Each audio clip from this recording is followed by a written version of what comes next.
পায়েস তো নিশ্চয়ই আপনারা অনেকভাবেই বানিয়েছেন, বাট একবার এই পদ্ধতিতে বানিয়ে দেখুন।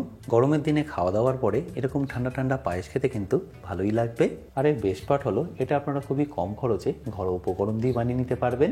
তাহলে চলুন রেসিপিটা শুরু করা যাক। বাই দ্য ওয়ে, আমি শেফ অতনু, আপনারা দেখছেন অতনুর রান্নাঘর। আর আজকে আমাদের রেসিপি কাঁচের পায়েস। তাহলে এই কাঁচের পায়েসটা বানানোর জন্য আমাদের লাগবে 2 কাপ সাবু, যেটা ওজনে 200 গ্রাম। সাবুগুলো আশা করি নিশ্চয়ই দেখতে পাচ্ছেন, আমি এখানে একটু বড় দানারি নিয়েছি। এই সাবুগুলোকে আমি প্রথমে একটু ভালো করে ধুয়ে নেব।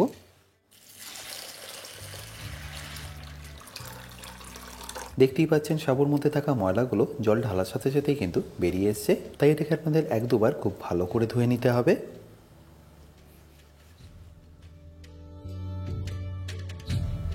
দেখুন 2 থেকে 3 বার ভালো করে ধুয়ে নেওয়ার পরে সাবুটা এখন ভালো করে পরিষ্কার হয়ে গেছে। এবার এটাকে আমি 1 কাপ জল দিয়ে ভিজিয়ে রেখে দেবো 10 থেকে 15 মিনিটের জন্য।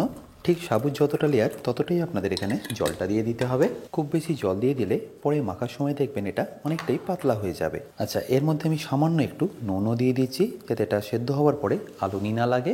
তারপর এটাকে একবার ভালো করে মিশিয়ে নিয়ে আমি এটাকে ঢাকা দিয়ে রেখে দেবো 15 থেকে 20 মিনিটের জন্য, যাতে এটা একটু নরম হয়ে যায়। আচ্ছা, এবার এখানে আমি এই পায়েসটা বানানোর জন্য নিয়ে নিয়েছি 1 লিটার দুধ, যার আমি গ্যাসটা অন করে নিচ্ছি। বেসিক্যালি গ্যাসের ফ্লেমটাকে হাই করে এটাকে আপনাদের ভালো করে একটু ফুটিয়ে নিতে হবে, যাতে এটা হালকা একটু রিডিউস হয়ে যায়। আচ্ছা, এখানে বলে রাখি, আপনারা যারা এখনও অতনু রান্নাঘরের কুকিং কোর্সটা নেননি তারা নিয়ে নিতে পারেন আমার নিজস্ব ওয়েবসাইট www.otonurannaghar.com থেকে। সেখানে আপনারা পেয়ে যাবেন আপনাদের নিত্য প্রয়োজনীয় রান্নার অনেক ছোটো ছোটো টিপস, এছাড়াও অনেক রেসিপিও। কোর্সের পারচেস লিঙ্ক যদি আমি ডেসক্রিপশনে দিয়ে রেখেছি, তাও বলে রাখি, কিন্তু যদি আপনাদের কোনো রকম অসুবিধা হয় আমার সাথে এই হেল্পলাইনে যোগাযোগ করতে পারেন। আর দুধটা যখনই দেখবেন এইভাবে ফোটা শুরু করেছে, তখনই আপনারা ফ্লেমটাকে লো করে দিন আর এইভাবেই ফুটিয়ে নিন আরও 5 থেকে 7 মিনিটের জন্য। আচ্ছা, এবার 15 মিনিট পরে আমি আপনাদের এটাকে খুলেও দেখাচ্ছি ঢাকনাটা। দেখতেই পাচ্ছেন সাবুগুলো এখানে কিন্তু একদম নরম হয়ে গেছে। ব্যাস, এবার এটাকে আপনাদের মেখে নিতে হবে যেভাবে আপনারা ময়দা মাখেন। যদি দেখেন এইভাবে মাখতে অসুবিধা হচ্ছে, সেক্ষেত্রে আপনারা এটাকে কিন্তু মিক্সিতেও ঘুরিয়ে নিতে পারেন। একদম ভালোভাবে পেস্ট করার জন্য আমিও এটাকে মিক্সিতেও ঘুরিয়ে নিচ্ছি। তাহলে একটু হালকা পেস্ট করে নেওয়ার পরে দেখুন এর টেক্সচারটা কতটা স্মুথ হয়ে গেছে, আশা করি দেখে নিশ্চয়ই বুঝতে পারছেন। এবার এর থেকে আপনাদের ছোটো ছোটো বল বানিয়ে নিতে হবে। আর এই বলগুলো বানানোর আগে আমি দেখুন হাতে অল্প একটু ঘি মাখিয়ে নিচ্ছি। এইভাবে ঘি মাখালে দেখবেন বলগুলো আপনারা খুবই ইজিলি বানিয়ে নিতে পারবেন। আপনাদের বলগুলো কিন্তু একটু এরকম ছোটো ছোটোই বানিয়ে নিতে হবে, কারণ সেদ্ধ হয়ে যাওয়ার পরে এটা বেশ অনেকটাই বড় হয়ে যাবে। এবারই একই প্রসেসে আমি বাকি বলগুলো বানিয়ে নিচ্ছি।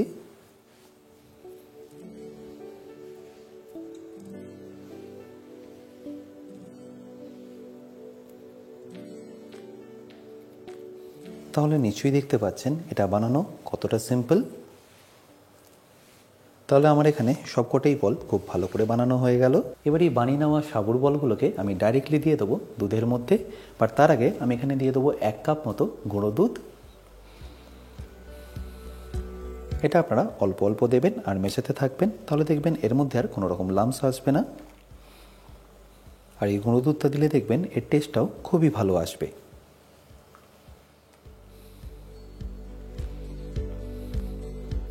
আর দুধটাও নিশ্চয়ই বুঝতে পারছেন আগের থেকে কিন্তু বেশ অনেকটাই ঘন হয়ে গেছে। ব্যাস, এই স্টেজে আমি এখানে দিয়ে দেবো আমাদের বানিয়ে রাখা সাবুর বলগুলো।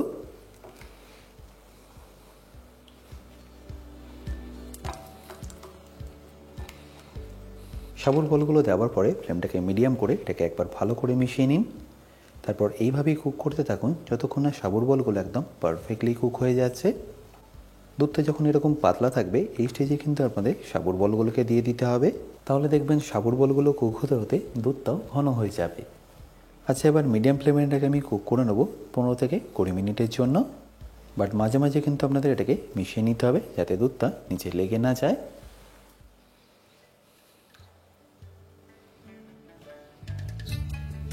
দেখতেই পাচ্ছেন দুধটাও কিন্তু ফুটে গেছে আর আস্তে আস্তে সাবুর বলগুলো ওপরে ভেসে উঠেছে। এইভাবেই দেখবেন আস্তে আস্তে দুধটাও রিডিউস হয়ে যাবে আর সাবুর বলগুলো একদম পারফেক্টলি কুক হয়ে যাবে। আচ্ছা, এই স্টেজে আমি এখানে দিয়ে দেবো মিষ্টির জন্য মিশ্রি। আমি এখানে 250 গ্রাম মিষ্টি দিয়ে দিলাম।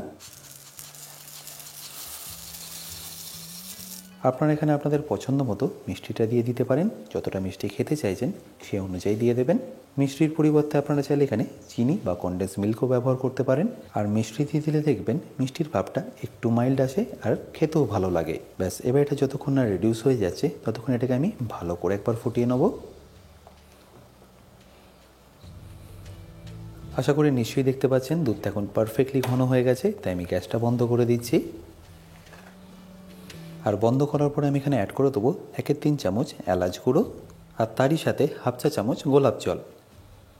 তাহলে নিশ্চয়ই দেখলেন এটা বানানো কতটা সিম্পল। ব্যাস, এবার এটাকে আপনাদের একটু ঠান্ডা করে নিতে হবে। বাট ফ্রিজে রাখার আগে অতি অবশ্যই আপনারা এটাকে রুম টেম্পারেচার আগে ঠান্ডা করে নেবেন, তারপরে ফ্রিজে রেখে দেবেন।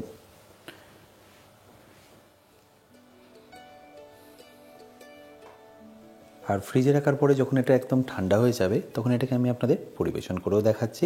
দেখতেই পাচ্ছেন সাবুর বলগুলো এখন একদম কাঁচের বলের মতো লাগছে, আর পায়েসের টেক্সচারটাও দেখুন কতটা সুন্দর এসছে। আশা করি সিম্পল রেসিপিটা আপনাদের নিশ্চয়ই ভালো লেগেছে। আর যদি ভালো লেগে থাকে অতি অবশ্যই কিন্তু আমাকে কমেন্টে জানাতে ভুলবেন না।